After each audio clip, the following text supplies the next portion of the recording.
everybody, welcome back to the channel and more Blood and Plunder here as we wrap up the French. It's been a minute, but we're getting back into the swing of things for the game. So this is a pretty interesting list. There's there's some lists where there's of course a lot going on. This is definitely one of them, as it's chock full of special rules, options, force options, all that stuff, and a huge selection of units as well. But that makes it pretty interesting and really gives us a lot of different ways that we can tackle this list. So just because you're playing the privateers doesn't mean it's necessarily got to be the same exact style and strategy each time here. So again, roughly 1700 to 1730. So let's start with the force special rules. It's going to be a more aggressive list. We get the +2 to the attacker roll, so obviously not as good as some of the lists out there with +3 and the rare, I think, +4. But hey, there's many forces that don't have a bonus at all, so that's always key. And I guess it helps us, if there's another list out there with a +3, we're kind of, getting a little bit back against them as well. Now, a key thing here, all units in the force may re-roll a failed grapple throw test once per turn. All units per turn, right? So if we're reading that correctly, it should then be essentially each unit can do that once per turn for free. So free re-rolls are always crucial in the game because we're not wasting other resources to get those re-rolls. So we'll take free things every single time we can get it. Also, units in this force targeting ships rigging with small arms score lucky hits if one or more natural 10s are rolled. So if we can get a decent sized unit shooting, it's not that hard or not that uncommon to get a natural 10. So always useful as well. We'll take that.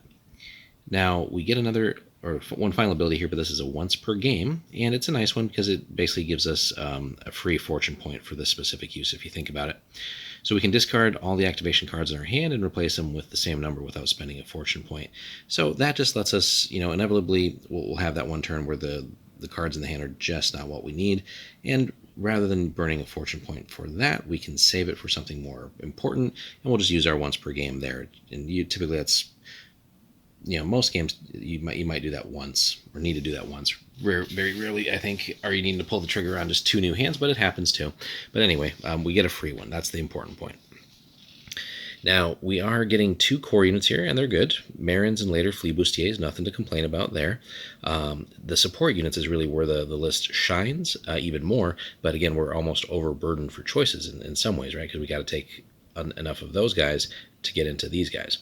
So we get Marins Basque, Milice de Caraïbes, or Milice Canadienne, the Les Enfants Perdus, Buccaneers, Zeelieden, Enterplague, Caper. So we get the whole range of Dutch forces basically. Although key thing too, we get veteran freebooters from the English, and then we get some native units as well. So again, just a little bit of everything.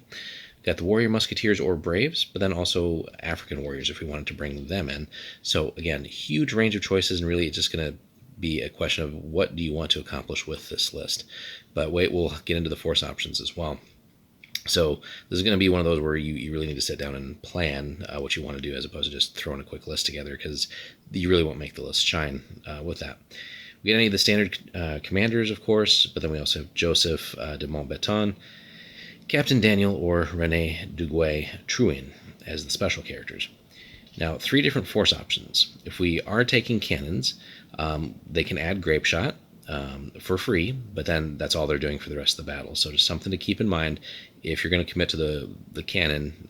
Do you want to essentially have a nasty up close weapon, or do you want to be able to reach out long range and do damage that way? Canadians, if we want to go with this route, Milice Canadienne become core units in the force, but then we can't include any Buccaneers whatsoever. So trading one thing out, but it does give us another core unit, which can help vary the force a little bit if we want to go that route. Now, the last one does have a bit of a typo, and I just cannot find it in the FAQ right now. So if somebody knows offhand, put it in the comments for us.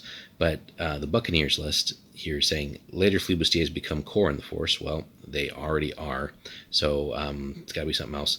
The force can't include Braves. So my guess would be potentially maybe it's saying that Buccaneers actually become core, and then we can't include the Braves. But again, if you know the correct one, guys, again, we poured over the FAQ and somehow we're just missing it.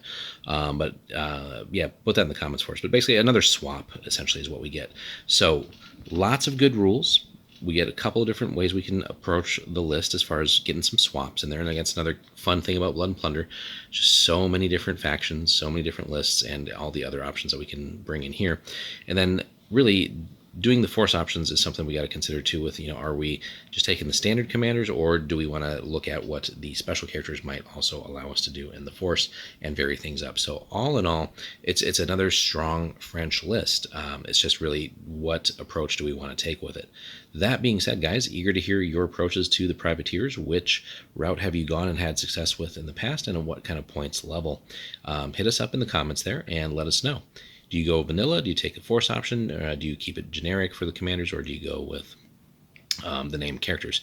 Eager to hear your comments. Be sure to like and subscribe, and we'll have more Blood and Plunder for you soon. Thanks for watching.